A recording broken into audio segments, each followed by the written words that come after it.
What's up, everyone, and welcome into the Buffalo Sports Collective. It is Friday, May 26, 2023. As always, I am PK alongside my co-host, Phil. Phil, we took the Monday show off because anything we would have talked about, we were going to talk about on this show, so why have two shows of the exact same thing? It was a relaxing week, but I'm happy to be back in the BSC with my co-host, buddy, Phil.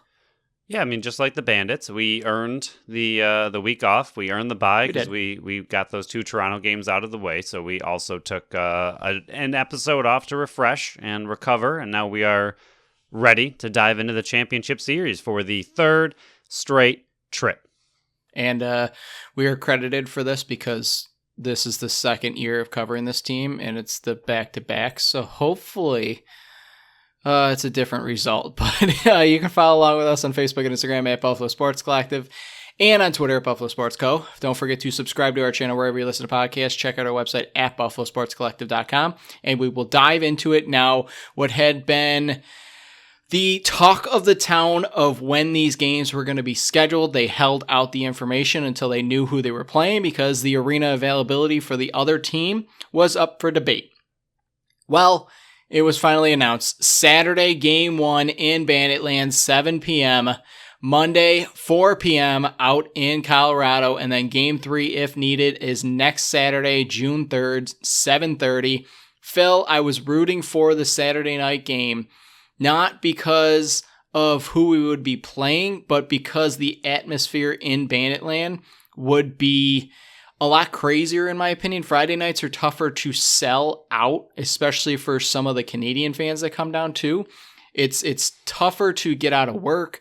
It's a lot less people work on the weekends. I know a lot of people do, and I'm sorry if you do and can't make this game, but I was more excited for the Saturday game, and I think the Bandits were kind of hoping for it as well, just because of the attendance revenue that would be streaming in. I think they prefer Saturday games just because the attendance is higher than the Friday game. So I was definitely excited for that because Banditland is going to be absolutely bananas tomorrow night.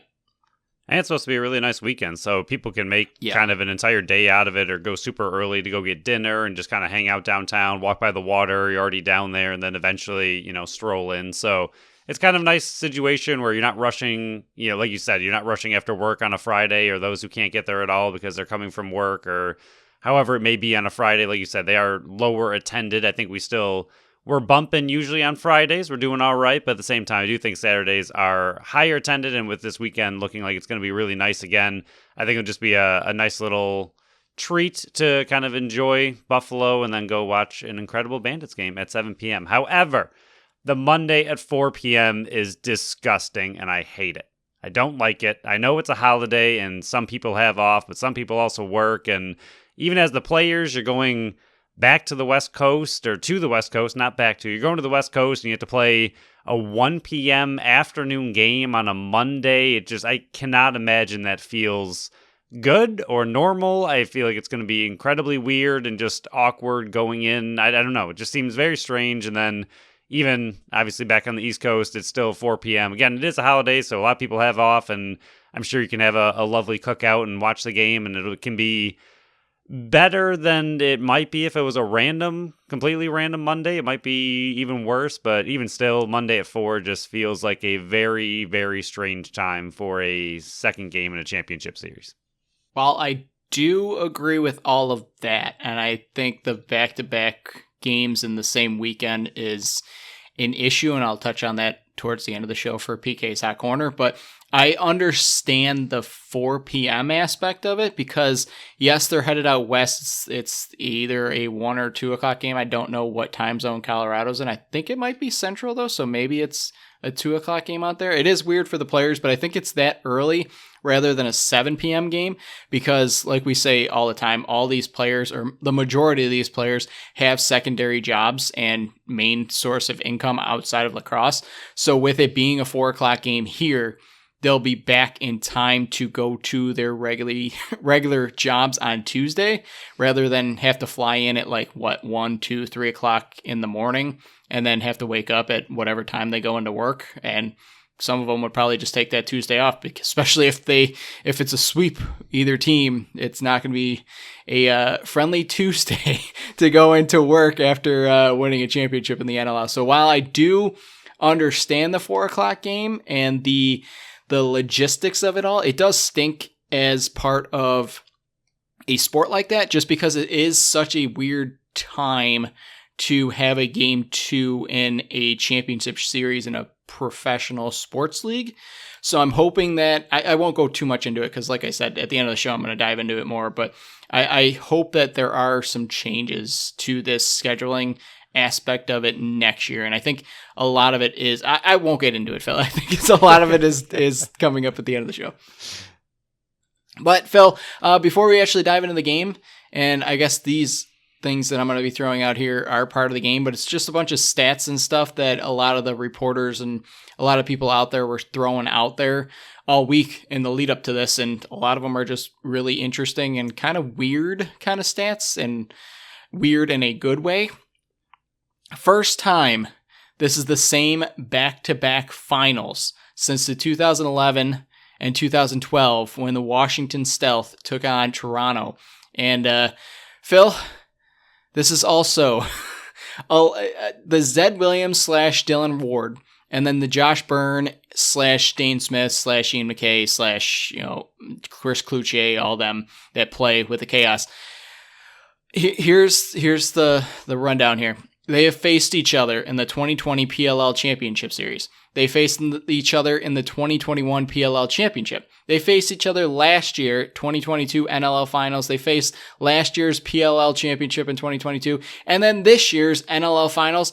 I'm pretty sure there's not any surprises that you can throw at each other. And I'm assuming there's a lot of bad blood between these two organizations, because so many of these players play each other outside of the NLL and in the NLL, and just it's friendly foes, I guess you can call them. I mean, there's you've seen each other a lot lately. I believe one of those players you would like to be a transfer at some point to the Buffalo Bandits. But as far as, just looking at all of that, and like you said, how many finals they've seen each other in, clearly they don't like each other, and obviously they are continuing to go to those finals, back to back to back to back, because they are a very good combo, either Byrne and Smith or Williams and Ward, both incredibly good duos in their own right, on their own teams, leading those teams to all these finals. And like you said, they absolutely not like each other. And I believe it was last summer that Ward and Williams got the better of Byrne and Smith, because we were hoping for a little revenge game over summer, and that didn't happen. So I can imagine that Byrne and Smith have quite the chip on their shoulder headed into this final, not to mention what happened obviously last year in the NLL finals, but also in the PLL finals. So I'm sure there is, like you said, quite a lot of bad blood. I'm sure it's friendly rivalry, but at the same time, probably not at all. So it's going to be interesting. But yeah, I assume that Byrne and Smith will be a little extra fired up than they might be normally, seeing this duo back once again across from them in another championship type series. So I gave this out last week, but I remember I couldn't find it, so I looked back and I wanted to give it the correct outline, I guess you would call it, as I preached last week on the Friday show. So, if you listen to it, here's more detail.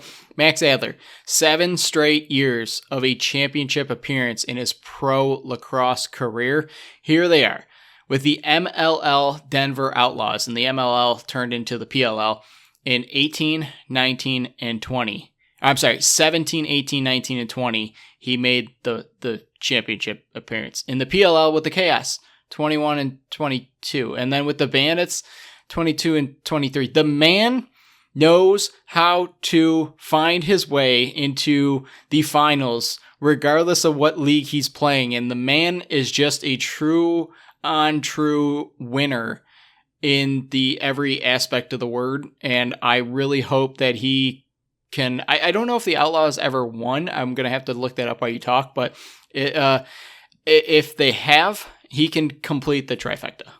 I think outside of what he brings to the face-offs, which is valuable, and we've talked about it a few different scenarios and what we feel about face-offs, I'm not going to dive too far into it, but what he brings to the Bandits and actually having a true face-off specialist has been very solid. But in general, for what you're seeing there. He seems like a ridiculously good luck charm to just have on your team, whether he is winning you faceoffs or simply on the active roster, because he does nothing but go to championships. So if he's on the team, you're likely at least going to be in the finals. So I think no matter what he brings to your team, it's good to have him on the active roster because it's guaranteed that you're going to the finals.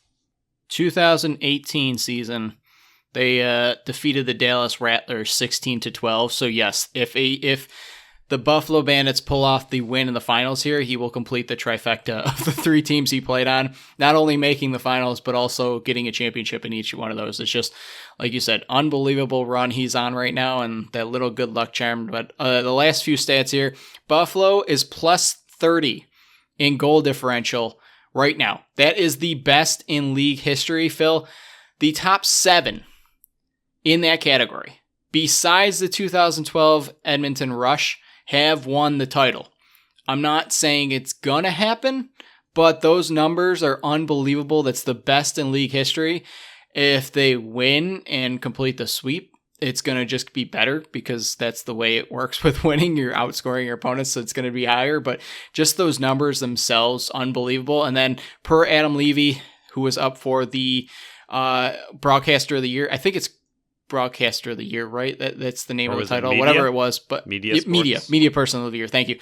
Bandits have played in 3 playoff games so far, Phil. They've never trailed. It's unbelievable. I think I knew that stat, but just reading it again from a more insider and a guy that works with the NLL, it's just unbelievable what this run. And I know they had a week off, so the momentum from all the high praise they were getting is a bit tailed off now, but just seeing that, it's just unbelievable. 3 straight playoff games, blowouts in all 3, never trailing. They were never even down 1-0, which is unbelievable. Especially with the way they have started first halves throughout the entire season, even how they've won games throughout the entire season. I know we've talked about it a ton because it was pretty much the story of this team the entire year, was kind of battling through those one-game victories, those overtime victories. I know the team wasn't fully healthy, so you're seeing a little bit of a different side of the Buffalo Bandits now headed into playoffs, but still, it's still playoffs. You're still playing teams that are the best in the league, especially teams like Toronto that you had to play twice.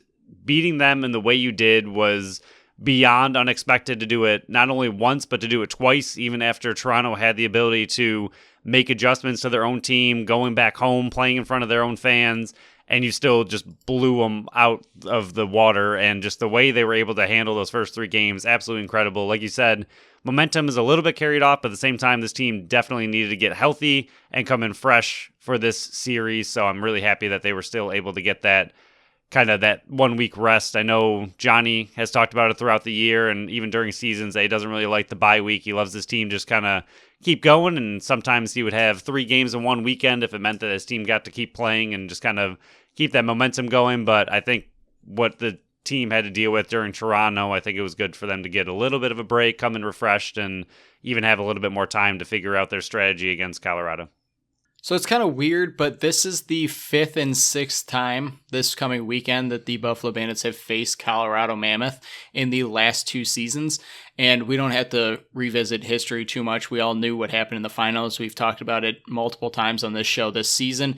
But last year's finals, they won game 1, 15-14. Unbelievable finish there. I think that was the Nick Weiss breakaway goal to pull it 15-14 and ended up being the game winner. Lost game 2, 11-8 out in Colorado, and then they lost game 3, 10-8. So it's not the best finals last year. Big letdown. You and I were sitting in that arena for an extra hour just watching the presentation, and it definitely stung. And I can't imagine what it felt with the players because they were actually the ones that went through it. And I'm not even trying to compare what you and I went through to what they went through, but it was disappointing. Then week 13, I'm sorry, it happened March 18th, 2023. They lost to Colorado back in Banditland 13-8. So 3 of the last 4 times they've faced Colorado, it was in the home Banditland. They fell twice, but it was 7-6 at halftime. They were losing. They got outscored 6-2 in the second half, including giving up 5 in the fourth quarter. Kluch 2, 3, and 5. McCulley had a goal. Byrne 1, 5, and 6. Buchanan had a goal. Smith 4 assists. Frazier 2 goals. Vince made 32 saves, gave up 13 goals. And then for Colorado, Lee had 6 assists. Wardell had a goal. Zed Williams 2, 3, and 5. Gibson 1, 3, and 4. McLaughlin 3, 2, and 5. Thompson 2, 1, and 3. Robinson 3 goals. Ward 38 saves, gave up 8. None of those numbers are like blowing off the page. It seemed like they were more spreading it around. Not one player was above and beyond the rest of them, but it definitely showed that Colorado can hang around and be that little gnat. They've done it all playoff long versus San Diego and then Calgary in the second round.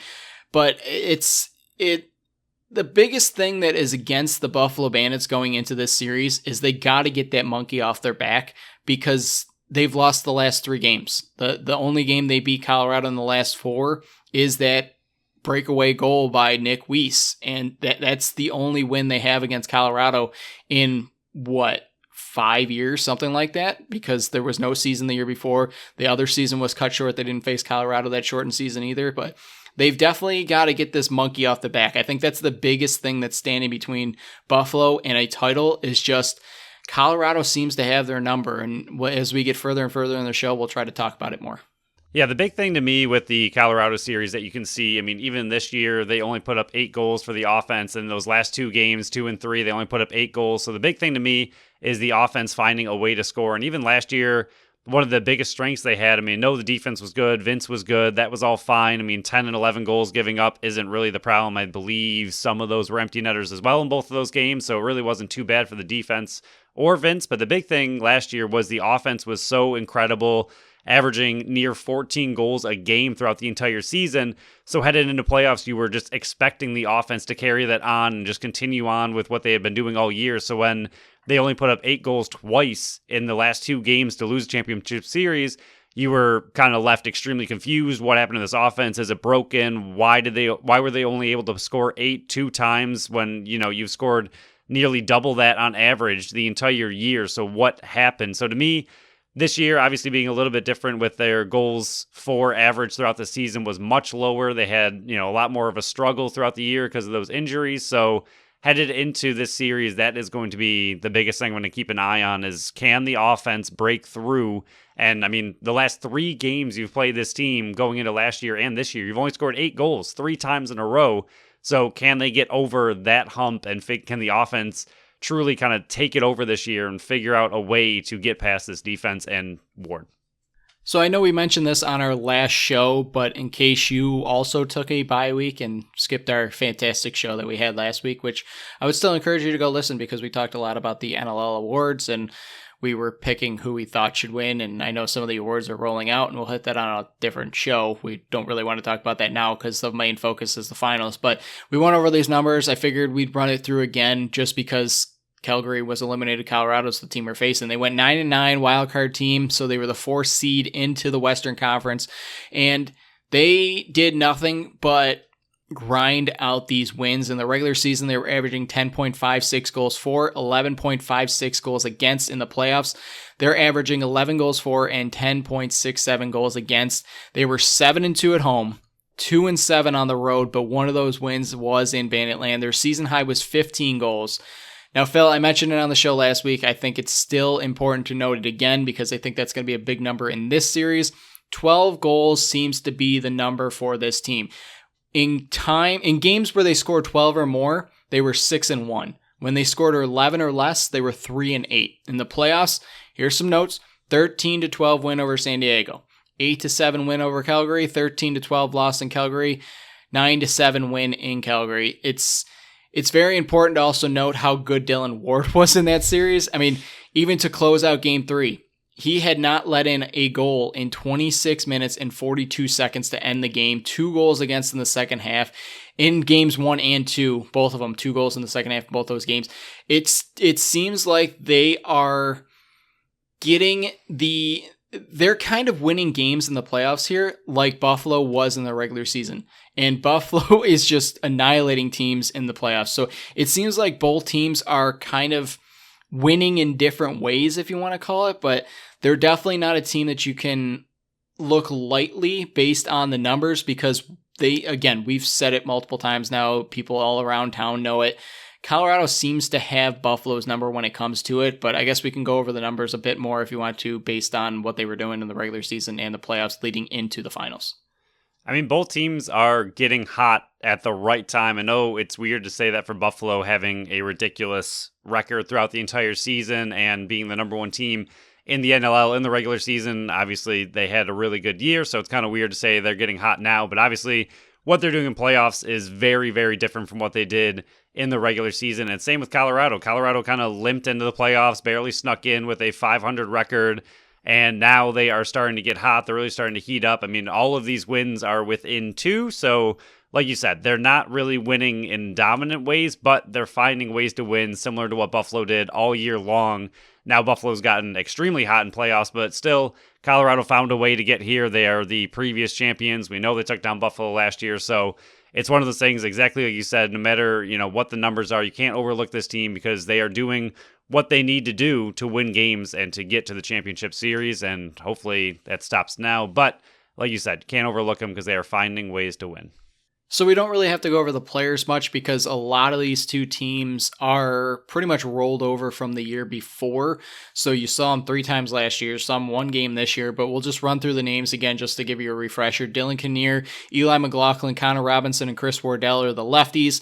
And Ty Thompson, but he's on the practice squad, I believe.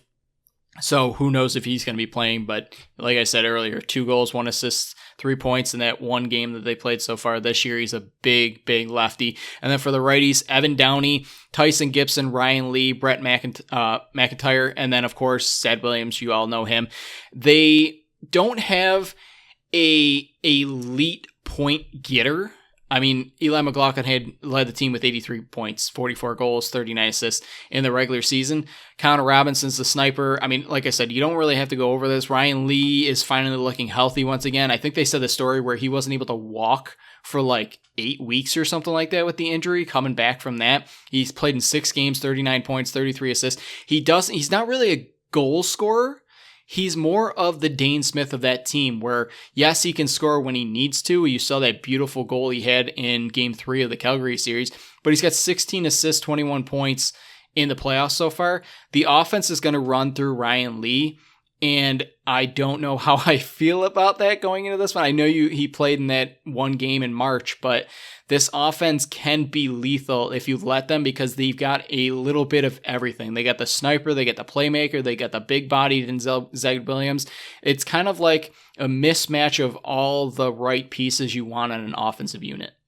Yeah, like you said, the only thing they're really missing is that true Dane Smith type player. I know Ryan Lee is absolutely has it in him, and like you said, he's also getting hot at the right time. So, I mean, if he would be the equivalent to their Dane Smith, I know his points obviously don't really show it, obviously, throughout the season because he was injured for most of it, but the one season that he did have where he was healthy, he was up there with Dane Smith in the regular season, looking incredible. So I think right now he would be their kind of Dane Smith, but as far as like a true, not even just high points getter, but a true player that can just take over the game, I don't know if they really have that. I mean, to Buffalo, it's definitely Zed Williams because he's the one who led them in that championship series when they were down pretty much everybody, and he was the one who kind of put the team on his back and drove that team to that victory. So I think as far as Buffalo goes, looking at this team, I think Zed Williams is the guy that can be their true difference maker. But I mean, Buffalo has hopefully made the changes in the offseason, and we think they have to kind of address that. But as far as their offense goes, like you said, it's very spread out. I mean, they have the players that can score from far away. They have the players that can score from in tight. They have the players that can pass really well. So like you said, they're a very balanced offense. They have a little bit of everything. They just don't have that true Dane Smith type-esque player who can really just end a game if he really wants to and just kind of will his way to victory. I think Ryan Lee is the closest they have, but I think he's not quite the same player he was before the injury. Like you said, he's definitely coming on strong, and he's not a player you can overlook by any means. He is one of their best forwards, but I don't think he's quite at the elite level he was before the injury, but he's still playing at a very high level. I do have to agree he's not Dane Smith because there is only one Dane Smith in the league. And we'll find out if he won the MVP at noon today. It seems like they're putting out those awards right around noon. It seems like it's a timed release drop. So we'll find out the Rookie of the Year and the MVP today at noon. But we'll go over the transition in the defense. The man that I was really hoping, even though I honestly knew he was never leaving Colorado, their captain, Robert Hope. Just another monster. He's not putting up extreme numbers, but the way he leads that defense and that team is unbelievable. Tim Edwards is the faceoff man. He's winning 52% of the faceoffs so far, 62 in the regular season. Jordan Gillies, Jalen Chaster, Warren Jeffrey, both, all those guys. I mean, the transition game for this team is not like it was against Calgary, which we said on the Friday show, which Calgary, give Colorado credit. They pretty much, I won't say they nullified the transition game, but they definitely did a great job of limiting the opportunities that Calgary got. And I think that's a big reason they advanced on top of the goaltending by Dylan Ward. But just there are guys that can get up in the rush. Warren Jeffrey's having a great series, or a great playoff so far. 2 goals, 3 assists, 5 points, 15 loose balls, 5 turnovers. He's the main guy in the back end there in the transition game that I would be most concerned with. Yeah, I mean, he definitely is. He scored in that championship game. I believe it was the game winner, maybe? Yeah, I think it was the 8th goal, so. yeah. Thought so. I do remember them saying the unlikely hero, Warren Jeffrey, with the game winner. So, their transition game is absolutely nothing like Calgary. I mean, Calgary, that is their MO. That is what they funnel through, and Del Bianco's passing ability is pretty much unmatched in how quickly they can transition from defense to offense. This is nothing like that. I mean, they still have a transition game, but it's not nearly as scary as Calgary. I am overly not worried about their transition game. Yes, can any team score one or two here and there? It happens in pretty much every single game. So I'm not saying it's not going to happen or it's, a complete, just can't happen at all. But with the way the Bandits have played against transition teams so far the entire season and in the playoffs, especially a team like Toronto, which it does have a very good transition game. And for the most part, the Bandits were able to shut that down. What little transition game Colorado does offer doesn't really scare me. I think they're a team similar to the Bandits, and the Bandits have been a little bit more transition heavy this year, but Colorado is more of a team that likes to, like last year, the Bandits like to get their defense off, get their offense on, get all those pieces on, set something up, and then kind of go from there. They're not really too into the extreme fast break transition. Again, it'll happen here and there. Those opportunities always come up. It's an NLL game, so they will happen, but it's not nearly as kind of threatening as a team like Calgary is. So then the most important man on the field, and I think the main reason that they're in the finals right now, is Dylan Ward. Now, in the regular season, he did not have a Dylan Ward type performance, but I think a lot of that is due to the injuries that he had in front of him. But again, no excuse. Matt Vince had the same type of injuries in front of him, and he still performed unbelievably good. Not terrible numbers, 9-7, 11.19 goals against, 78 save percentage in the playoffs, though. He came to play. 3-1, 9.75 goals against, 80 save percentage. So he took up his game. He's an unbelievable performer. He's a giant man in the net. He comes out and plays and cuts off every angle. And I think that's a big reason that the Buffalo Bandits just came up short last year and scored 8 goals in games 2 and 3 because they were relying too much on trying to be snipers rather than try to get those dirty goals and get inside because, Colorado was, 1, not letting them in, and 2, Bandits were settling for too many outside shots. So if Dylan Ward is the key here, and I know you mentioned it in the series Game 3 versus Calgary and Colorado that the goaltenders were the big watch there, and you were dead on. It was 9-7 game. One of them was an empty netter anyway, so really an 8-7 game. But I think Dylan Ward is the main ingredient that stirs and makes the Colorado Mammoth move. And Mammoths go slowly, and Dylan Ward's a big man, so I'm assuming he's slow also, but he is a great goaltender, and they got to get to him early. Absolutely. We just talked about it a little bit ago that through the last 3 games we've seen this team, the Bandits have seen this team, it's been 8 goals per game. That is a huge red flag going into this series, but at the same time, the Bandits offense just demolished one of the best defensive teams and goalies in the entire NLL. So, I think this Bandits offense is just rolling right now and they look a little bit different. So like you said, the big thing is going to be early. Can you get to them early and just kind of show that your offense is still what it was through the first 3 games of this playoff series, and just really get to them early, put up a few goals, make sure they know your offense is legit this time. If they hold them in this first game to, 1, 2, 3, 4 goals, I mean, 4 is not terrible, but if 4 or under in the first half, even with the Bandits not really being the prototypical first half team all season, I think that's just going to give Colorado even more kind of confidence going into the second half of that game and into the series, that they can shut this offense down that just has been ridiculously dominant for the first 3 games. So I think getting to Ward very early is going to be a massive key to this game, and just showing that this offense is every bit as good as it was in the first 3 games.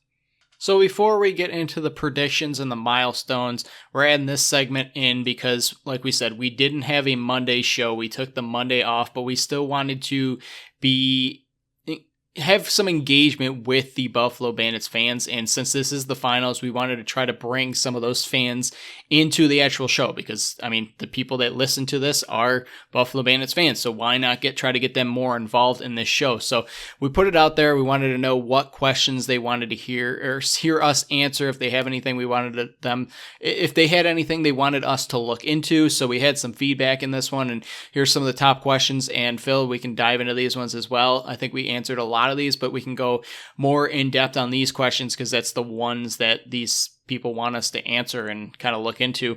Why can't they match up with Colorado? I mean, we mentioned it. They've lost 3 of the last 4 times they faced Colorado. What can they do to change that, if anything?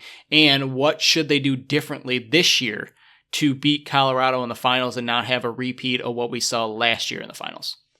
Matching up against Colorado, honestly, this year was a little bit of a head scratcher in that game. I think they were in the middle of all of their injuries, and you don't really want to bring that up as just an excuse because Colorado was having just as many injuries at the time. They were struggling as well, so it really wasn't a fair excuse to say, oh, the Bandits are, struggling with injuries. Colorado was as well, was missing a lot of their top players and still came in and beat the Bandits 13-8.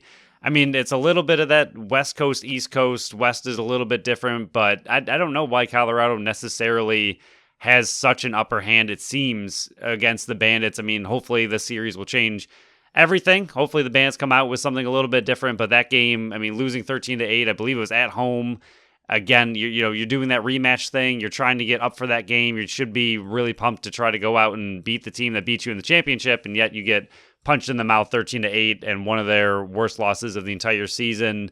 And again, I mean, I know they were missing some players, but at the same time, that's a game that you just have to get up for and play better. And I don't know, they just seem to really struggle against Colorado. Again, hopefully it's something they have figured out a little bit more this time heading into it, but it's a little bit strange, and I think a big part of it is Dylan Ward, and what he does on his style of goaltending is very anti-Bandits. I mean, the Bandits are good at getting inside, and a lot of times this year when we did the breakdowns of goaltenders, they were pretty even with outside and inside shots, but they really love a lot of those outside shots. And I think the big thing with the outside shots is that they play off the inside. If you can get some of those outside shots to fall, that's when the team has to kind of step out, and that's what opens up the inside goals as well. But if you can't get those outside shots to fall, then the inside are a little bit tougher because the team just packs the box and makes it so you can't get inside, forces the outside shots, and if you're not scoring those, that's when you are left with simply 8 goals, and that's the style of defense that Colorado plays. So it's all going to be about finding a way inside. I think that is the biggest kind of key of opening up the entire Colorado defense. So Phil, this will be the 6th series that is a 3-game series in the last 2 years before, the missed season and the shortened season. So since then, this is the 6th 3-game series. I guess I'll ask you this, and I guess I'll answer it so you don't really have to try to think about it. But 4 of those 5 series, the winner of game 1 went on to win the series. Last year, Colorado in the Western Conference Finals, they won game 1. They ended up winning that series. Buffalo versus Toronto, they won that game 1. They won the series. This year, Buffalo beat Toronto again game 1. They won the series. Colorado won game 1. They ended up winning the series versus Calgary. The only time it didn't happen last year, Buffalo, 1 in home versus Colorado. They ended up losing the series. So 4 of the last 5 times, 80% of the time, the winner of game 1 wins that series. That's why game 1 is so important. Here's my thoughts on answering all 3 questions, since again we were asked these questions. We want to try to answer and give the people that listen to this the biggest feedback we can. Last year in the playoffs, they played 6 games. The offense scored 11.5 goals for. They gave up 11 goals against. This year, again, only 3 games, so smaller sample size. They're scoring 17 goals for, giving up 7 against. So the offense is just rolling. Matt Vince and the defense are rolling. Everybody's hitting at the perfect time. The team's finally healthy. But here's some more in-depth thoughts I was thinking about since these questions were asked. McCulley was not in the games last year, setting those lanes for Kluch and Byrne. That was Connor Fields. That was not Connor Fields' game. He was not the grinded out guy. All 3 of those plays, you were having to more rely on Kluch to set those lines. Now you got Kluch freed up to just keep rolling. Both those guys got 11 goals each, and McCulley setting those lines. So sub out Connor Fields, put in McCulley, who's that more grinder person. Nanticoke, he wasn't playing in that game back in March. That definitely hurt the righties. I mean, you can see the numbers. Chase only had 2 goals. Dane had no goals, 4 assists. Buchanan had 1 goal. I mean, you can see when you don't have that grinder, the guy that's setting up those lanes, the guy that's getting to the inside. I think he was the one that scored 5 goals in game 1 versus Colorado last year. You didn't have him back in March. The offense is on a heater this playoffs. Matt Vince is playing the best lacrosse of his career. The defense got beefier with Adam Bomberry. Justin Robinson, hopefully he's good to go. He came back in game 2 versus Toronto, so hopefully he's good to go. They're battle tested. With how many 1-goal games did we see this year, Phil? How many come from behind victories did we see? How many overtime winners? This team has seen it all this year. They are not going to be phased if they're down at halftime whatsoever. Hopefully that's not the truth. Hopefully that doesn't come in, but they've been in that position so far. I think that's a big difference from last year to this year. Is last year they were just rolling teams. I mean, the Toronto series, yes, you won by 1 goal each time, but that was pretty much the only time you were really tested last year. Yes, Colorado's 3-1 in the last 4 games. They held Bandits, like you said, 8 goals the last 3 games. To me, Bandits need to get out early. I think we said that, but so far this playoffs, in the first half, they're averaging 8.66 goals for in the playoffs compared to 5.5 in the regular season. So they took it up another notch in the regular season. They're getting out hot and making teams try to keep up with them, and they haven't been able to do it. They're averaging 5.3 goals in the second quarter and 5 goals in the third. They're getting hot. Once they figure out the team, they make their adjustments in the third quarter, get hot again. And then the fourth quarter, they're averaging like 3.3, but that's because they haven't had to play the second half of the fourth quarter the whole time. The offense is the key, in my opinion, though. You have to get to Ward early. You need to get inside. Nanticoke and McCulley need to muck it up in there. Ward, he plays so far out of his net that if the ball comes at him from those angles, like we saw last year in games 2 and 3, he's going to make those saves. You need a quick pass, set those lanes, stay out of the box. The defense needs to lock up Zed Williams, keep him to the outside. Do not let him pound the middle and get in close. And then you need to get out on Connor Robinson. You cannot let him have those angles. He's a sharp shooter. He's a sniper out there. He's heating up as well.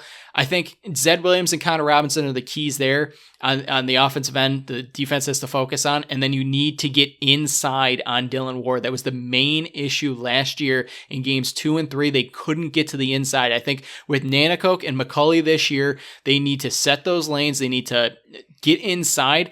I honestly think Nanticoke and McCulley are the most important players on the offense in this series because they're the big bodies that are going to make room in lanes for the goal scorers. And they also do it in very different ways. I mean, Nanticoke is kind of a pick player, but at the same time, he has a ridiculous amount of skill, and somehow the ball is just glued to his stick where he can find his own way on the inside and take on 2-3 players, still have the ball and make a ridiculous goal, whereas McCulley is more of that moving pylon type player that Brandon Robinson was for the early beginning of the year, where he's mainly out there setting picks. He does have a very good quick stick shot, and he has shown that off a few times in some of his goals. And honestly, that is going to be a big key as well. I mean, Ward is a slower mover, so he's a player that likes to be way out of his crease, but if you can get those quick stick ones, he often cannot get over because of the style he plays to the other side very quickly, and McCauley has been kind of known for that so far in the playoffs. He only has a few goals, but I believe all the goals he has scored have been that quick stick kind of power play type setup, so I think that's going to be interesting. And even Buchanan, I know I don't love seeing it simply because they seem to screw it up more often than they get it successful, but Buchanan behind the net and having him parked back there is another big one that I could see them trying to kind of fake some of those far outside shots, whip a pass behind the net to Buchanan. Buchanan does the dive and goal.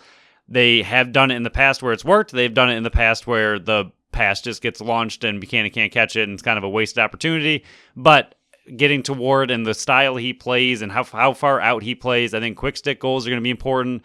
I think behind the net goals are going to be important. Like you said, McCauley, Nanticoke are going to be arguably the two most important players on offense, simply trying to find a way to break down the Colorado defense and allow the offensive players to get inside, because that is going to be a massive way to score. A player like Fraser has the ability to get inside, but so far since his injury and since he's been returning, he's been getting stronger, I think, every game. But for the most part, he's been scoring from the outside. It's something that he's known for, is scoring from the outside. So he's another player that's going to have to find a way either with pick and rolls or, I mean, we know he has the physical ability and the talent to, kind of do some of those swim moves and get past his defender. He's another one that's going to have to work really hard to find a way inside. But for the most part, I think outside of him, and again, he does have it in him, so I'm not saying he can't do it. We've seen him do it plenty of times. So I think all the players on offense have the ability to get inside on their own as well. So I think that's a big part of it. They're not simply a Connor Robinson where he mainly shoots outside. All the players do enjoy going to the crease and doing crease dives. So I think it's going to be just very interesting to see how they can get inside. But I do completely agree that the first half of this game is going to be crucial. And the first game in general is going to be crucial. And I don't even think you necessarily need to blow them out. But I mean, at the same time, you had a similar game one last year where I was going to say a high scoring win looks good and feels good for the offense, and hopefully your defense can flip it. But that's when Colorado kind of locked things down and kind of ended the series, only allowing 8 goals twice. So I think the offense needs to go out there and prove that they can score just as many as they did against Toronto, against Colorado, and finally, like you said, get that monkey off their back. I mean, if they roll into the first half with 5, 6, 7, 8 goals, then you're feeling incredible no matter what the defense is doing. But I think the offense and finding a way to get to Ward and do it consistently is going to be massive in this first game. And if you can win by 3 or 4 or 5, I think it's just going to be a much better series. If you keep this game close, and even if you win a low-scoring game, I think a low-scoring game kind of favors Colorado, even if it's a victory for the Bandits headed into Game 2 and possibly Game 3. I think it just gives them the confidence that they can slow down the offense, and all they need to do is chip in a few extra goals, and they're right back in it. So I think a high-scoring, big win in Game 1, obviously that's very easy to wish for and hope for and say, yeah, that's all they need to do is crush the team in Game 1 and you're on your way. But I think it is going to be a big key, and I think that first half is especially important to get out to a really fast start and just prove to your offense and to Colorado that you can beat them and score a lot of goals early.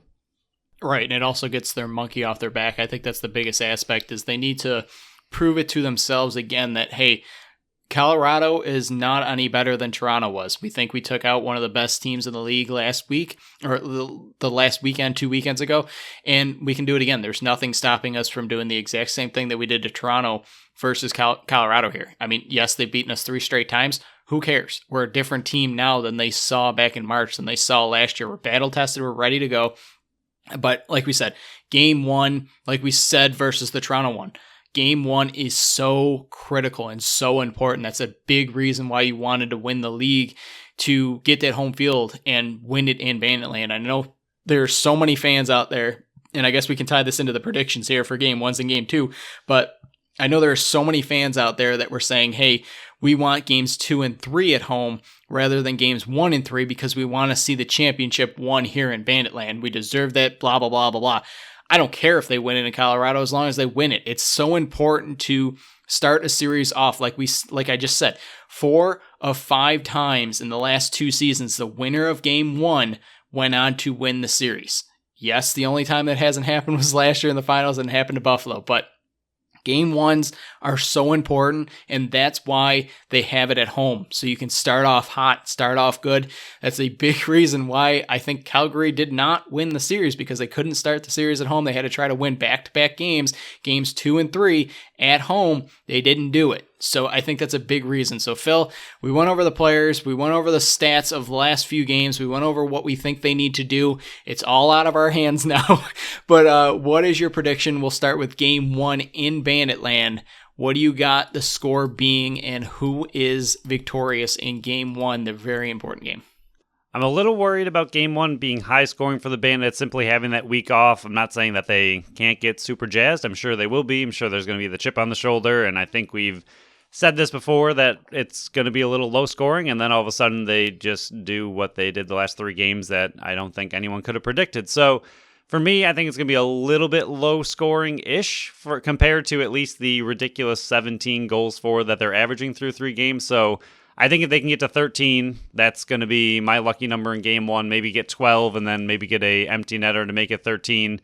And also, I think we like to add empty netters and predictions a lot. We'd have to go back and see. I don't think they happen as often as I feel like they maybe should happen. I don't think they have this year. Right. It's very strange because I feel like it's often open and available. Steve Priolo did. I remember he did that versus the Toronto one, I think. I know he scored an empty netter. That's the only one that I remember being scored this year, though, and that was in the playoffs. I feel like it's weird. I feel like empty netters should be very common in lacrosse, but also sometimes the offense just goes down there instead of taking the empty net goal. They just take the 30 seconds instead and let the goalie run back in, even if they could have scored. So, the whole thing was just kind of, I feel like we predict a lot of empty net goals that just don't really exist. But to me, I'm still going to give 13 goals for, and I'm going to keep them at 8 goals against. I think Vince and the defense are just playing beyond incredible right now and are ridiculously locked in, and as long as they can come out strong as well, if Vince plays like he did against Rochester in that first quarter and comes out the exact same way as does the defense, I don't think Colorado's offense is all that terrifying. I know they can obviously do it. They've done it before against the Bandits very specifically, so they have it in them. They have the ability to win this game, but I think with the way the defense and Vince are playing, I'm going to give them only 8 because I think they're just playing really, really good lacrosse. So I'm going 13-8 for game 1. So during that main stretch of the offense struggling, I know I said that I can't give them high-scoring wins until they prove it. I can't give them big blowouts until they prove it, and they ended up proving it. And now I'm saying I can't give them a low-scoring game until they have one, and they haven't done it. They haven't scored their last 4 games, scored 16, 20, 14, 17. 14 was their lowest score. So I can't have them scoring less than 14. I got them winning 15-9 in Banditland game 1 versus Colorado. I guess ours are a bit more lopsided than I thought we would actually say. But game 2 in Colorado, what do you got? Is it coming back to Banditland, or are they winning it on the road? Sadly, I think they're going to win on the road. And it's going to be a little gross because it's a 4 p.m. game. Again, I understand it's a holiday.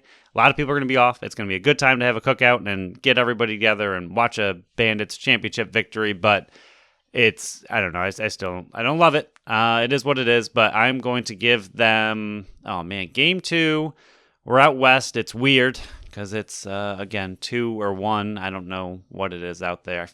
I thought it was 1, but it might be 2. I'm going to go a little bit more low scoring because it's a weird game and a weird time, but I'm going to go, we'll just lower it a notch and go 12-7. I think the Bands are still going to do pretty well, and I really don't think Vince or the defense are going to be defeated in this entire playoff series. We were close. I got them 12-10 win on the road, and I can't wait a little closer. for all the fans to just go, see, this is why you needed to have game 2 at home so they can win it in Banditland. And yes, that's what all the fans sound like in my head because I can't stand it. They're complaining about Buffalo winning it on the road. They would have won a championship. Grow up. Who cares where they win it? Yes, you would like to win, and I know I'm speaking out my butt because I wanted them to win Game 3 in Banditland last year. I learned my lesson. I'm never doing that again. I want them to sweep this series. I want them to go full 5-0 in the playoffs, never losing a game, blowing out all these teams, but I got them 12-10 winning it in Colorado and looking forward to all the fans complaining that they didn't win it at home. I think that's the big difference where we're at, though. I think with their third straight trip, losing the last two, I don't want it to go to Game 3. I don't want it to even be a chance that you're going to lose. I just want the championship banner up in the rafters. I want another championship for the first time since 2008. I mean, you've been to 4 of the last 6 finals and have nothing to show for it. I don't care how you win. I just want it in 2 games. I want it done with, and I want a championship back to Buffalo. That is all I care about this year. If it was their first one, going to their first championship in 10 years, I would have been excited to have it back in Banditland. But losing 2 straight finals, I just want it. I just want to win it. I don't care how you do it. I don't care if it's in Colorado. I don't care if it's at 7 p.m. wrapping up on a Monday. I just want it back. I want it back in Buffalo. Yeah, it's been way, way overdue. 15 years. Win it. Win it in Canada. Win it in Mexico. Win it on a boat in the Indian Ocean. I don't care where you win it. Just get it done. Because, I think I said it on Daily Dive. If they don't win it this year, I don't know when it's gonna happen, Phil. So, just end the drought and bring it home to Buffalo, and we can party either if they have a party here when the team comes back, or when the banner is raised next year. I don't care if we don't even have a party and we have to wait till next year. Just get the W. So, Phil, last segment here. I can say that word correct. Segment. It's a Friday show, so I can mess up a lot. But milestones, buckle up. There's a lot of them. I'll try to roll through these very quick. That's not a good way to start your milestone segment. No, I'm getting it out now, though, so that I won't mess up through this whole thing. Matt Vince, 2 wins away from 30 for his playoff career. Chase Frazier, 7 shots away from 100 for his playoff career. Dane Smith is 16 assists away from 100 for his playoff career. If Steve Priolo plays in both games this weekend, and I can't imagine a reason why he wouldn't, he will pass Rich Kilgore and Billy D. Smith for 3rd place in team's playoff history. The following players will play. If they play in both playoff games this weekend, we'll move into a tie for 9th place in team history with Kevin Brownell and Chris White with 15 career playoff games in the black and orange. Josh Byrne, Chase Frazier, Matt Vince, Matt Spanger, and Justin Martin. There's 6 players or 5 players there. Unbelievable how many, and that happens when you play a lot and go to the championship a lot. Dane Smith is 7 goals away from tying Mark Steinhaus for 2nd in team history in playoffs. Josh Byrne is 3 goals away from passing Micah Kersey for 4th place in team's playoff history. Chris Cloutier is 1 goal away from passing Darius Kilgore for 6th place in Buffalo Bandits playoff history. Chase Frazier, 4 goals away from tying Ryan Benesh for 8th place in Bandits playoff history. Tahoka Nanako, 2 goals away from tying Kevin Dotsey for 10th place in Buffalo Bandits history. Amazing that there could be that many players on the current team up in the top 10 in goals in Buffalo Bandits playoff history. Unbelievable. Josh Byrne, 2 assists away from passing Mark Steinhaus for 3rd place in Buffalo Bandits playoff history. Chris Cloutier, 4 assists away from tying Ryan Benesh, Jason Crosby, Jim Veltman, and Delby Paulus for 8th place, and 5 assists away from tying Rich Kilgore and Micah Kersey for 6th place. I think I said 6th place, 8th place, and 6th place with Rich Kilgore and Micah Kersey for Buffalo Bandits playoff history. Chris Cloutier is 1 point away from tying Ryan Benesh for 7th place in Buffalo Bandits playoff history. Nick Weiss, 6 loose balls away from tying Rich Kilgore for 7th place in Buffalo Bandits playoff history. Dane Smith, 8 loose balls away from tying Rich Kilgore for 7th in Buffalo Bandits team history. Ian McKay, 9 loose balls away from tying Rich Kilgore for 7th place in Buffalo Bandits history. All 3 of those players can jump Rich Kilgore, and of course the numbers will change if they all do. Bryce Sweeting, 3 block shots away from tying Kevin Brownell for 1st place in Buffalo Bandits playoff history. Bryce Sweeting and Matt Spanger are both 1 caused turnover away from tying Andrew Watt for 4th place, and 3 caused turnovers away from tying Kevin Brownell for 3rd place in Buffalo Bandits playoff history. Max Adler's 46 faceoffs away from tying Jay Thornbert for the most ever in a Buffalo Bandits playoff history. Just unbelievable, the accomplishments that this guy is rolling up, just being a Fogo guy. Just unbelievable. John Tavares, 2 wins away from tying Darius Kilgore for most playoff wins as a coach in Buffalo Bandits history. Unbelievable there. Dane Smith is 6 goals away from tying Sean Evans for 10th place in NLL history. He is 7 away from tying Mark Steinhaus for ninth. Steve Perillo is 3 caused turnovers away from tying. Chris Corbeil for 4th place in NLL playoff history. Dane Smith's 4 assists away from tying. Dane Doby for 3rd place in NLL playoff history. He is 13 points away from tying. Colin Doyle for 4th place in NLL playoff history. Max Adler 20 faceoff wins away from tying. Jake Withers for 10th place in NLL playoff history. He's 26 away from tying Pat Merrill for 9th place. Last one, Steve Perillo, 5 loose balls away from tying. Jeremy Thompson for 6th place in NLL playoff history. He's 20 away from tying Mark Stainhouse for 5th, and 25 away from tying Pat McCready for 4th place. Some of these numbers that these guys are looking for in the record books, both for the Bandits and the NLL, is just unbelievable and ungodly numbers. I don't know who this Mark Steenhui guy is, but he seems pretty decent at lacrosse. He does. I know one of the questions out there on Facebook was trying to get in contact with him, and I joked that we have his number. I don't have his number, but if you do and you want to contact us, we have no shame. We will reach out and beg to get a hold of him and try to find some insider information.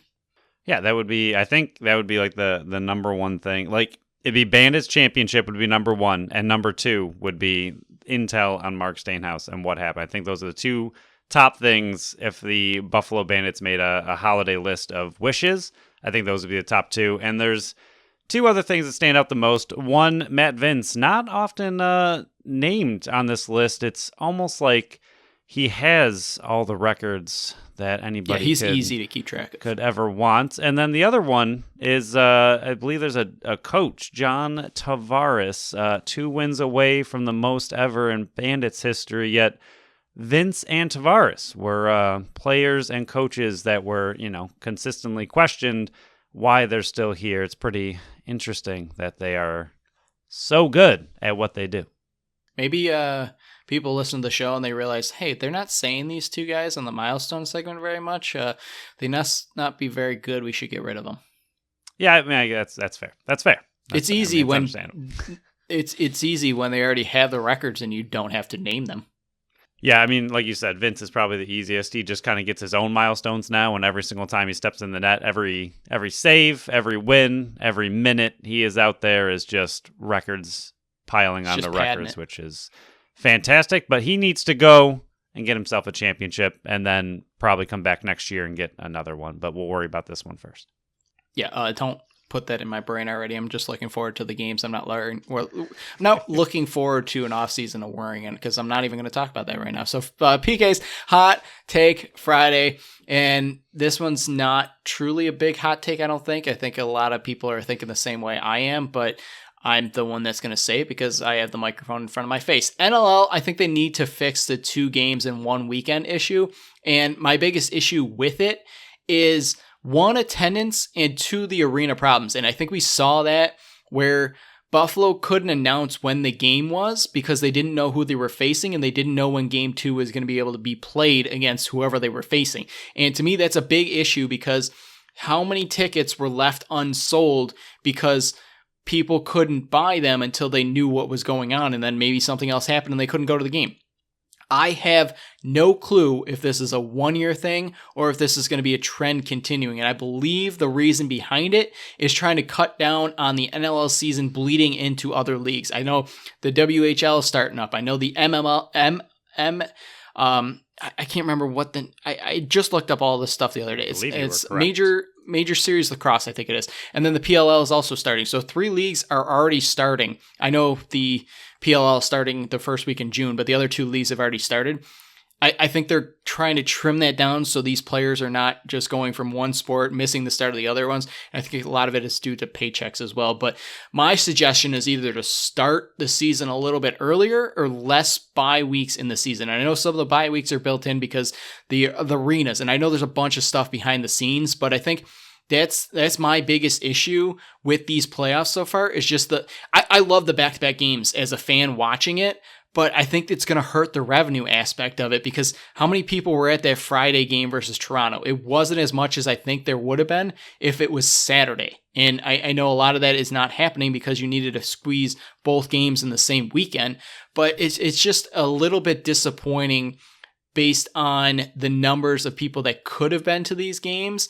And it's just a problem that I think is easily solvable if they actually look. I don't know if this is just the one-time thing experimenting with it, I love the 3-game series. My dream is to one day have this a full-time league and it's a 5-game series, or even, don't cut off my tongue here, but a 7-game finals. I would love that as well, but that's way down the road. I love the 3-game series right now. I just think there needs to be a way to go back to what it was last year, where game 1 is one weekend, game 2 is the next, and if you need it, game 3 is the final weekend of the series. I do like what they did this year. I think in general it comes down to, which is not something you're going to fix overnight. It's going to take likely years and possible years. It's simply the NLL needs to be a higher priority to arenas, or you need to have, which again, it's not really going to work. I would say secondary arenas, but that's not fair to the fans. So it's really tough. But the NLL simply needs to be a higher priority to arenas. I think the system they have for this year is okay. I do like the 2 games in one weekend simply because it doesn't drag the entire series on into the entire summer, where, the season gets very, very long, especially when you have these 3-game series going 3 games. And again, we just said it a few weeks ago that these last 2 series, I agree. I really like the 3-game series. I don't want them to switch away from that. But if you go 3 games in each series, you're looking at a 6-week, the finals for the East and then the actual finals. You're looking at taking a month and a half to get through playoffs, and that's just the last 2 series, not to mention the first game. So you're looking at close to 2 months to get through playoffs, which seems excessive. So I do like what they're trying to do, but I think it simply becomes the NLL needs to be a higher priority to arenas, and I don't know if that means finding new homes that are still in the same cities that have, again, maybe even if they're a little bit smaller but still can house a decent amount, but then you're the priority of that arena. Maybe that's the way they go for a little bit. I don't know, but I do like the weekend idea, but I do completely see what you're saying that, people couldn't really buy tickets. This one was very weird that you're waiting until the last game to figure out when the next game is going to be played and what time and everything. You're trying to figure all that out. So that doesn't look good. And then even just having, like you said, the Friday game, I do think Saturday games are much more highly attended for the Bandits. So I do think a Saturday game would have been preferred, but I do like the idea of having them on the same weekend. I think it just needs to be figured out a little bit more, because I think when you go with the 3-game series and you have it go 1 week at a time, playoffs just drag on way too long into summer, and in general extend the season quite a bit. But I do like the 3-game series. I don't mind back-to-back in one weekend. I think it just needs to be kind of figured out and prioritized somehow. I like the thought process that they had this year, but I do agree it is definitely not ideal and was, could have been handled a little better. Whether it's necessarily on the NLL or not, it's hard to say. But like you said, I think something needs to change, because it was not ideal this year. I think a lot of it just comes down to the players being able to one day make this a full-time job and a full-time league where they can support their families and everything on just the paycheck from playing lacrosse full-time. And then you can have a Wednesday game and a Tuesday game and a Thursday game or something like that, where you don't have to rely on a Friday Sunday game or a Saturday Monday game like it is in the finals here. You can have like a game on a Wednesday night or a game on a Friday night, and that it won't help with the attendance issue, but it'll help cut down on the other leagues as well. And I don't know if players would also play in those leagues. I would assume they still would if they're making a ton of money in the NLL, but still, I think that is the one-day dream as well, where the players don't have to have a secondary income to support themselves, and this league just grows and grows and grows, and I think that's why they brought in Brett Frood. But again, that's an off-season topic with more money being brought into the league and everything. So Phil, anything else to add to this before we get ready for what could be a championship weekend on this, long Buffalo weekend Bandits team? It's a long weekend, but I'm so excited to not be done with the Buffalo Bandits season, because it'll be a letdown when the season's done, but it'll be a exciting weekend if it is done on Monday. Yeah, just, bring the championship home to Buffalo. It's been ridiculously too long, and you've been there a lot of times recently, so I'm not going to say we're getting greedy waiting this long, but it's been really exciting seeing them in the 4 of the last 6 finals. I'm sure the rest of the league hates it, but as a Buffalo Bandits fan, we love it. But now it's not enough at this point to be there. You need to bring it home and finally bring it back to Buffalo. I know that if they win it this weekend, it'll be brought to Colorado first to win it and then eventually brought home. But I don't care how you bring it home. Just bring it So that will end this show. We are likely going to be putting out an episode on Tuesday or Wednesday. We'll have to discuss which day it's going to be put out because the game is Monday. So why would we have a episode coming out early? So we're definitely going to have an episode either Tuesday or Wednesday reviewing what we saw. So thank you all for listening to another episode of the Buffalo Sports Collective. Follow along with us on Facebook and Instagram at Buffalo Sports Collective and on Twitter at Buffalo Sports Co. Visit our website at buffalosportscollective.com. Subscribe to our channel wherever you listen to podcasts. Make sure you leave us a review on Apple and Spotify. Until next time, bye-bye.